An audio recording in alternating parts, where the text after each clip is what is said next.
سے پہلا گھر جو لوگوں کی عبادت کرنے کے لیے مقرر کیا گیا تھا وہی ہے جو مکے میں ہے، بابرکت اور جہان والوں کے لیے موجب ہدایت۔ اس میں کھلی ہوئی نشانیاں ہیں، جن میں سے ایک ابراہیم کے کھڑے ہونے کی جگہ ہے۔ جو شخص اس مبارک گھر میں داخل ہوا اس نے امن پا لیا، اور لوگوں پر اللہ کا حق یعنی فرض ہے کہ جو اس گھر تک جانے کا مقدور رکھے وہ اس کا حج کرے، اور جو اس حکم کی تعمیل نہ کرے گا تو اللہ بھی اہل عالم سے بے نیاز ہے۔ اور جب ہم نے خانہ کعبہ کو لوگوں کے لیے جمع ہونے اور امن پانے کی جگہ مقرر کیا اور حکم دیا کہ جس مقام پر ابراہیم کھڑے ہوتے تھے اس کو نماز کی جگہ بنا لو، اور ابراہیم اور اسماعیل کو حکم بھیجا کہ طواف کرنے والوں اور اعتکاف کرنے والوں اور رکوع کرنے والوں اور سجدہ کرنے والوں کے لیے میرے گھر کو پاک صاف رکھا کرو۔ بے شک کوہ صفا اور مروہ اللہ کی نشانیوں میں سے ہیں، تو جو شخص خانہ کعبہ کا حج یا عمرہ کرے اس پر کچھ گناہ نہیں کہ دونوں کے درمیان چکر لگائے، بلکہ یہ ایک نیک کام ہے، اور جو کوئی نیک کام کرے تو اللہ قدردان ہے، دانا ہے۔ اور اللہ کی خوشنودی کے لیے حج اور عمرے کو پورا کرو، اور اگر راستے میں روک لیے جاؤ تو جیسی قربانی میسر ہو کر دو، اور جب تک قربانی اپنے مقام پر نہ پہنچ جائے سر نہ منڈاؤ۔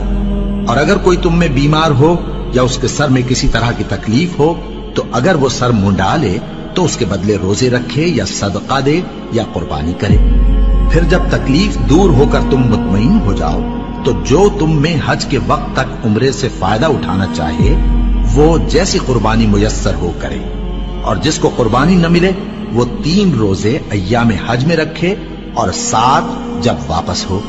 یہ پورے 10 ہوئے۔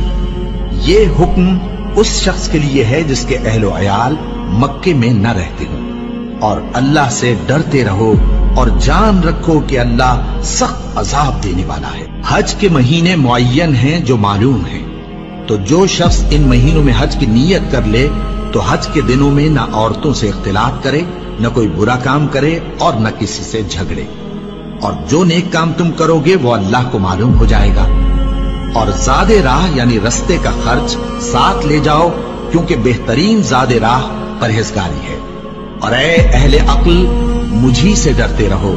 اس کا تمہیں کچھ گناہ نہیں کہ حج کے دنوں میں بذریعہ تجارت اپنے پروردگار سے روزی طلب کرو۔ اور جب عرفات سے واپس ہونے لگو تو مشعر حرام یعنی مزدلفہ میں اللہ کا ذکر کرو، اور اس طرح ذکر کرو جس طرح اس نے تم کو سکھایا،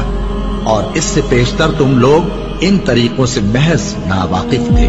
پھر جہاں سے اور لوگ واپس ہوں وہیں سے تم بھی واپس ہو، اور اللہ سے بخشش مانگو، بے شک اللہ بخشنے والا ہے، رحمت کرنے والا ہے۔ پھر جب حج کے تمام ارکان پورے کر چکو تو مینا میں اللہ کو یاد کرو جس طرح اپنے باپ دادا کو یاد کیا کرتے تھے، بلکہ اس سے بھی زیادہ۔